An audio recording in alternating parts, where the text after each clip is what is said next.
Chris Bedford sat down with Oren Cass to discuss what the Trump administration has to accomplish globally to restore American industrialization. Watch. Joining me now is Oren Cass, the chief economist and founder of American Compass, and also a native of Acton, Massachusetts, who went to elementary school literally 150 feet maybe from the strange school I went to. Thank you for joining us, Oren. Great to see you. Thanks for having me.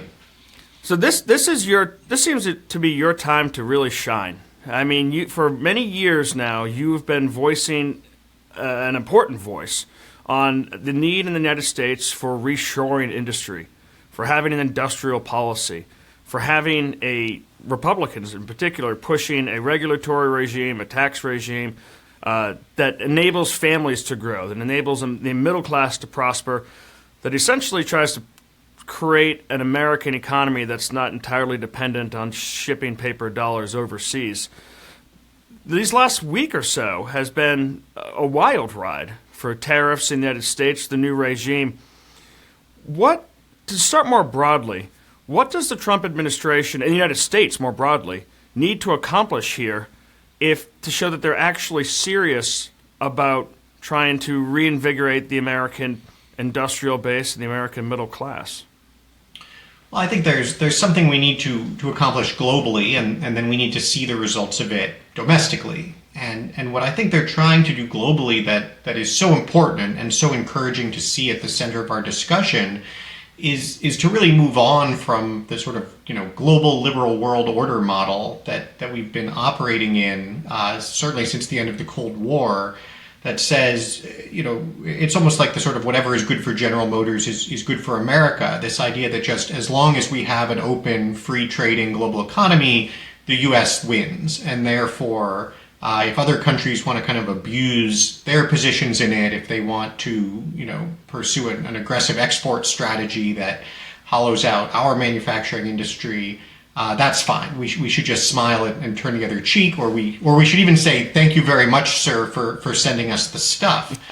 And, I think two things have happened. One is it's been very actually encouraging over just the last couple of years to see economists start to admit that that's just wrong. Like even Janet Yellen last year said, the classic economic theory says just say thank you very much. I would never say that again. And I just did a roundtable discussion in the New York Times with Jason Furman, who historically has sort of tried to say, exports aren't a good thing. Exports are the bad thing you have to work at to get the good thing, which is the cheap stuff. And he's now, acknowledging, yeah, look, there are a lot of reasons that being able to make things does matter. And so that's a really important shift in terms of what we want to accomplish. The other really important shift is just to recognize that there is no global liberal world order. If there ever was, it is now gone. That we are now in a multipolar world. China is going to exert its influence and have its sphere. And so what the United States really needs to stop doing is just being this benevolent power that seeks to just make everything wonderful for everybody, and instead focus on its own interests and say we want to have a strong set of alliances. We want to have a large bloc that is working together on free trade and security, but it's not going to be free. There are actually going to be conditions here. And so what we want to get to is a world where we have that bloc, but everybody agrees that trade needs to be more balanced, that everybody should have a strong industrial base, and that everybody needs to hold hands and keep China out. And so that's what we're pushing toward, I think, globally. And if we do that, I think the benefits that we will see domestically is a lot of investment in reindustrialization, in building back up our own industrial base. Now, it seems to have moved your way towards the policies that you have prescribed over years of writing in the first week of this trade war, as opposed to a formulaic way of going after all these different countries. It's a broader 10% tariff with a specific targeting of China. Do you think that with all the shifts and all the changes the administration has in the negotiation aspects of these tariffs, that they've so far been able to maintain the credibility that they need going forward in these negotiations, not just with China, but with the 75 plus global economies that have come to the United States to negotiate?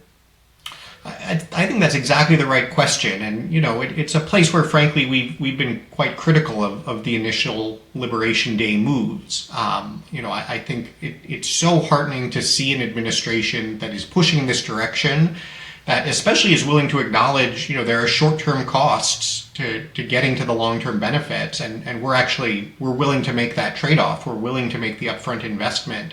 That's exactly what we need more of in our leadership. But in the specifics, I think there's been a lot of room for improvement in, first of all, just how rapidly we disrupt things. Especially if you are going to pursue a strategy that has upfront costs, you really want to minimize those costs. And I think the speed and the drama, and to your point, some of the uncertainty and moving back and forth with some of these moves is creating a lot of unnecessary cost, where I think what they've now landed on, which is, look, here's what we want to go toward, here's kind of the threat that is in place, but let's pause a little bit and have some time now to negotiate and try to work things out. I think that's a much healthier model. I think even with China, where I very much would like to see us ultimately have high permanent tariffs, again, I don't know really what we gain from going, over 100% from day one. I think if you look at it from the perspective of a company that we want to invest in the U.S., maybe move production from China, you want the threat that is going to get them to move as quickly as possible. And what they care about is, what is the tariff going to be 2 years from now? And so if you say, look, we are going to 50-60% tariffs over the next few years, they will start moving as quickly as possible. The additional, and already today the tariff is this high, causes a lot of disruption and pain for exactly the folks we ultimately want to see be successful. And so that's where I think, a little bit more of a methodical, paced, phased-in model with clear communication about where we're going would frankly deliver more upside than we're getting right now, with a lot less of that cost. You've expressed some skepticism over that early blast on Liberation Day. Ross Douthat, who did a long interview with you in the New York Times last week, had even, I think, more reserves. He thought this might sabotage the entire conservative Republican experiment. But is there a case to be made that the Trump administration's need to recreate a global trade order where countries are essentially adopting American policies on trade with China if they want to be inside of this enclosed fence? Maybe the best way to do that is to have 75 countries rushing to see who can be the first one in the door of the White House to be the first person to negotiate, the second, the third, the fourth, as opposed to going to these individual countries who make a lot of money off of Chinese markets, to go to them one by one and say, here's the new way you're going to have to do this, from the White House being the request, or as opposed to a foreign government. Well, I think you certainly want them rushing to the table, but we also have to be realistic about our capacity to greet them when they do that, right? It's not really practical for the United States to negotiate 70 separate agreements simultaneously, especially at a point where I don't think we've yet made it sufficiently clear what exactly we want the content of those negotiations to be. And so one thing, I wrote about yesterday for Commonplace, is that a real advantage of the 90-day pause is that it allows for some staggering. That if you think about, just even if all you wanted to do was maximize U.S. leverage, starting with 70 countries at once doesn't do that. Because what you've done is, each country you're targeting feels the pain of the U.S. action. It still has lots of other trading partners. The U.S. feels the pain of all of the actions at once. It's frankly less credible to say that you're going to sustain simultaneously tariffs at that level on everybody, as opposed to saying, look, you have to make sure the threat is credible. And at this point, I don't think anybody doubts the Trump administration is very serious about going in this direction, about accepting pain when it needs to. But then if you have that 90-day pause, if you say, here's how we're going to phase things in over 6 months or a year, every country is still rushing to be the first one in the door at that point. But now you get to say, great, well, let's see who we can make the best agreements with first, right? Let's see if we can get toward that 90-day window and actually have made an agreement with Japan. Maybe we've made an agreement with Australia. Now we have that template for what we want these to look like. Now we've moved them to the side. We're happy with our arrangement with them. Let's make sure we're in the middle of negotiations with a few other major partners with whom we can say, this is great, this is progressing, so we're gonna push off any tariffs a little bit further.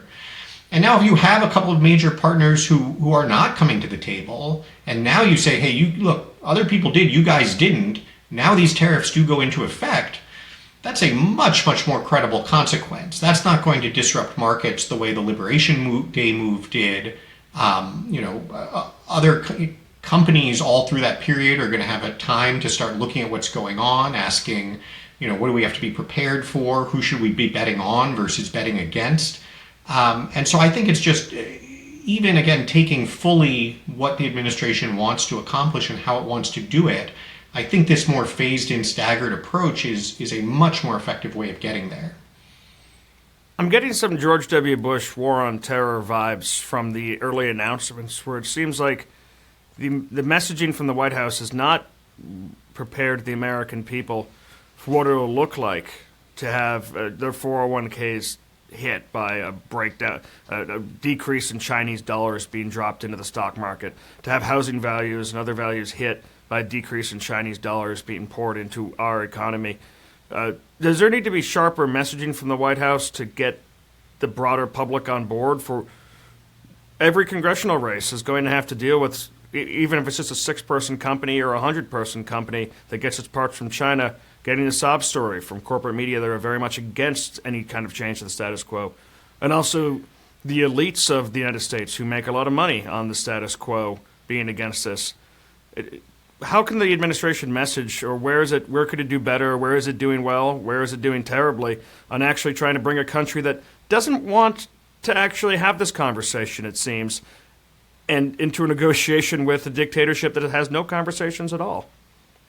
I think it's a great point that, the clarity and the messaging, partly that it's a substantive point. If you want to do the negotiations well, you have to have a lot more clarity about what exactly you're pursuing.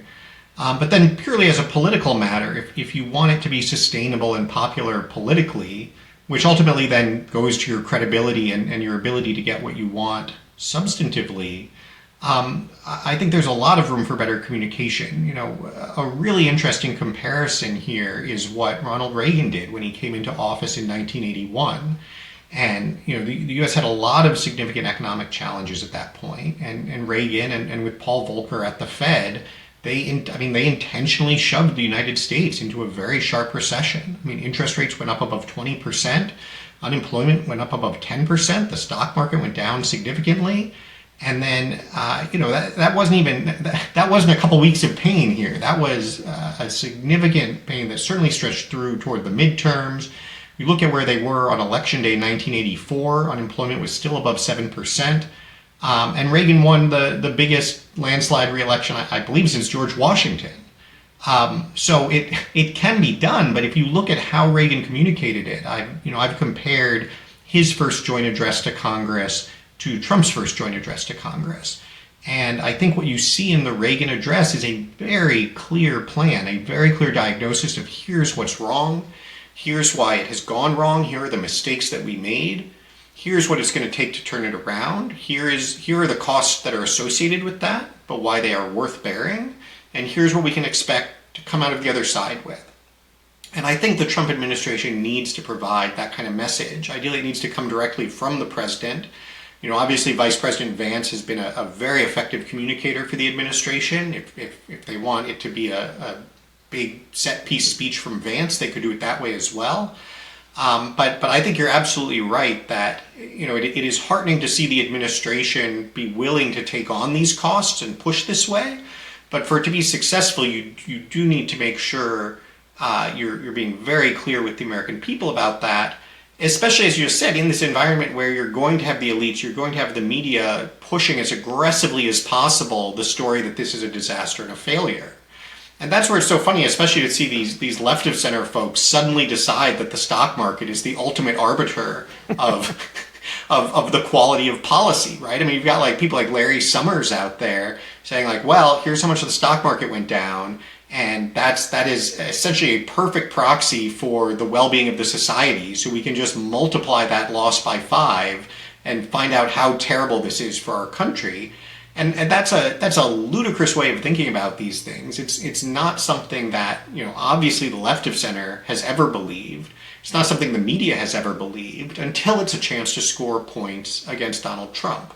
And so, it's fine to complain about that, but at the end of the day, that's an exogenous factor. That's just a given in our politics, and the administration is responsible for having a plan that takes that into account and is likely to succeed in the face of it. Do you think the president has a specific plan to isolate China, create a new trading system, or do you think it's more a plan to just get the best deal he can to make it easier to sell iPhones and Teslas in China than it currently is? I think it's a really great question, and I think we've seen indicators on both sides. I think if you look at, I think his sharpest advisors on this, certainly Vance, Besant at Treasury, Stephen Mirren, chair of the Council of Economic Advisors, Jameson Greer, the U.S. Trade Representative, their messages have always been very consistently, in what I can read in it, that they do see this world sort of separating into two spheres. Obviously Rubio, now as his Secretary of State, has always been sort of most consistent, going all the way back to 2018, 2019 on the nature of this conflict with China. And from everything I can find, it seems that they obviously see things this way. Besant has emphasized, even as in negotiations with Mexico and Canada, the importance of seeing Mexico start to move against China, the expectation that he wants to see Canada do the same. And so that is one story. At the same time, you certainly see comments, even from the president himself, speculating that maybe it would be great if BYD was building EV factories in the United States. That he does see the relationship with Xi still more about kind of a showdown that is supposed to lead to a negotiation of some sort. And so I think there's obviously a huge need for more clarity there. And then with it, I think, and this is where the comments from someone like Rubio are so useful. I think there just needs to be a clear reckoning with reality, that this isn't a question of what we might like. It's just a question of the facts of the world as it is, that there is no pathway to a deal with a communist authoritarian regime with a state-controlled economy that leads to healthy free trade. It's just not on the table. And what we've seen over the last 25 years is that trying to embrace China does not move them in a constructive direction. To the contrary, it just makes it that much easier for them to cheat and lie and steal and in fact become more authoritarian. And so for the short to medium term, the only real choice here is to accept reality and to do what is best for the United States in that reality, which is to really separate our economy from China's. And I think the administration needs to be a lot clearer on that.